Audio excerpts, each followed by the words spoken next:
we were talking about you lecturing. Is it mainly in USA, or are you expanding it also abroad? Well, I'd like to expand, but yeah, right now in the USA and Canada. I'm starting to get lectures in Canada. I do workshops at sex stores. Okay. And I did a couple sex store like workshops talking about my work and those kind of things. But Yale was my first major university, but now more universities are. How did the students take it? What was the subject that you were talking about there? It was called Sex Week at Yale, and they invited all different people from the sex industry, from people who are, workers, to porn people, to writers, to lecturers, to all kinds of people. And so for me specifically, a master at the university invited me to speak in his home to a small amount of students and professors. And I don't usually get nervous. I'm very grounded around myself, and I can act and be naked and have sex on camera. But that was something that made me a little nervous because I was in an academic environment. And I'm not an academic. I didn't even graduate high school. Oh, didn't you? No. Okay.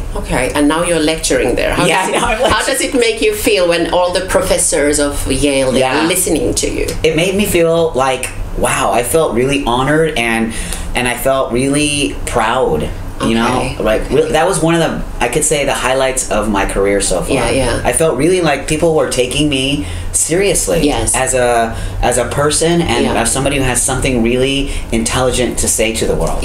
So you're the ambassador of various things in life, the difference of sex and gender, not so much about transsexuality, because that's not really what I consider my work to be about. I don't represent transsexuals. I represent people who don't fit into the box. Small little boxes, this and that. Exactly. Which, society loves that. So you don't drink alcohol at all? No, at all. Is that and drugs totally not? That's because I had a problem. Yeah, I had a problem with it. So you have decided, okay, that's. Yeah, I was a cocaine addict and a crackhead. I was a crackhead. Really? No, When was that? 20 years ago.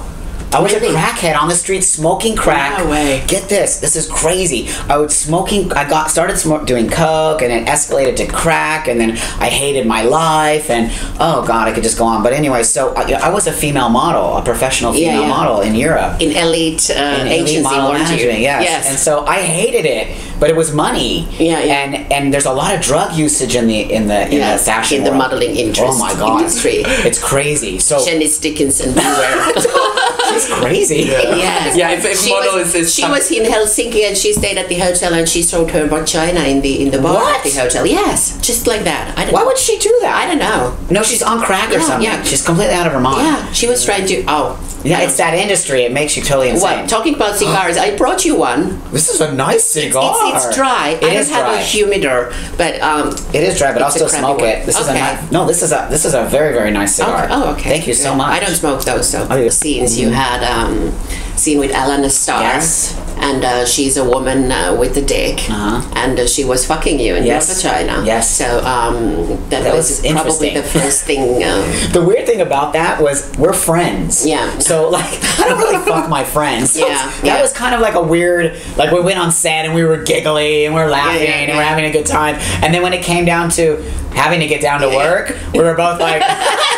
We're like, we gotta get into this. Who's making the first move? Doing it first. But after we kind of got ourselves really into it, we really got into it. We had a really great time, and that scene was nominated for an award at the AVN show for what was it? The most outrageous sex scene. That was the first ever in the history of porn. Yeah, I remember. Yeah. That's so that's kind of cool. Yeah.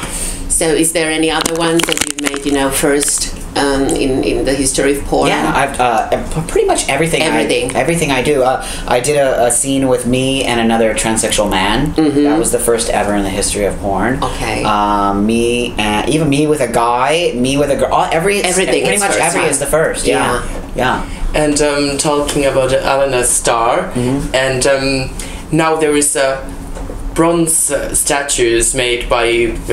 Is it British artist Mark Quinn, and they are now on show on the White Cube in London, and they're life-size statues. There's Oh, would you like to tell more about that? No, you tell us. Well, just I've seen pictures that there is a one that you are holding hands, and it looks really real because it's life size and everything is exactly and bronze, really amazing. And the other one is that Alana is fucking you from behind, and they are big fabulous pieces of art. So how did that come about? How did you get into this modeling? That I have to say is probably another one of the highlights of my career. I mean, wow, the fact that I actually got sculpted by Mark Quinn, who's like one of the biggest contemporary artists of our time right now.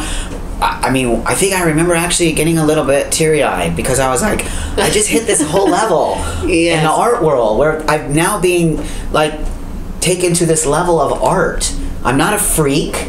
I'm not just this porn star. I'm now looked at by an artist as somebody who he wants to make art by and feels that my body is enough to be able to make a sculpture from. And so he I was in Edinburgh doing the Edinburgh Festival there, a show, and he called me on the telephone, and I was like, I already knew who he was from his I think it's the Alison Lap, the one with the no arms and no legs, pregnant. It's in the middle of Trafalgar Square.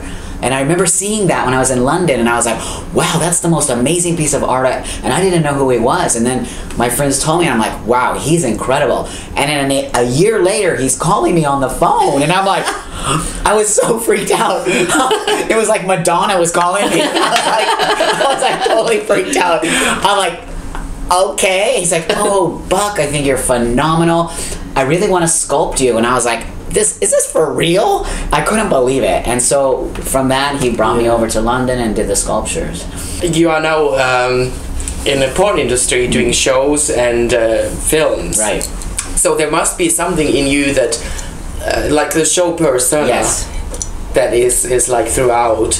Oh, how would you comment? Yeah, no, that is interesting. What happened is because I became completely comfortable with my body, and it's in a way my pornography and my shows are sort of like therapy for me because I get to unveil my body to the world completely, and I always get such amazing positive feedback. And I do have body issues. I think it's totally normal for me to have body issues. I can always see I have this here, or I have this here, or this looks feminine here, or this looks feminine here, and I have those issues, but the world is telling me, no, you look like a man, you seem like a man, you're very comfortable. It sort of helps me to feel really comfortable with my body, to be out in the world naked and doing my shows, and I enjoy it. I really enjoy it.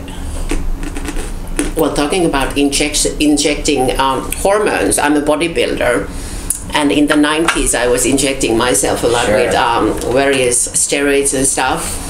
So female bodybuilders, they would have the makeup of a man in their bloodstream. Yes. So does that make them men? No, it doesn't. So no, not at all. I mean, a lot of people would look at the female. I have an adopted daughter, by the way, who's a professional female bodybuilder. Oh, really? Rebecca Armstrong is her name. She's a professional. She's a Playboy playmate. Yeah. Who contracted HIV. Yeah. She's my daughter. Really? I adopted her. Yeah. Really? Yes. I'm her dad. Oh, she's awesome. Oh, I didn't know that. Yes. Yeah, she lives in Los Angeles. Los Angeles. Yeah. But she's a female bodybuilder, but she's a Playboy playmate. Yeah. The problem with that was, a Playboy playmate and a female bodybuilder are like the extremes. Yeah. So Playboy, I think, was not really happy with her, kind of getting the jaw and looking a little bit more manly. So I think she kind of, but she competed really high level. Bodybuilding. But it didn't make her a man. She's still a woman. Yes, she's still a woman no matter what. No matter what. Actually, her voice is deeper than mine. I was like, Becky, you got to stop taking those hormones. Yes, I have some colleagues, that when we are talking, I'm calling them. I'm like, oh, who did I call? Is that a man or not? Totally. I'm still. That's funny. Yeah.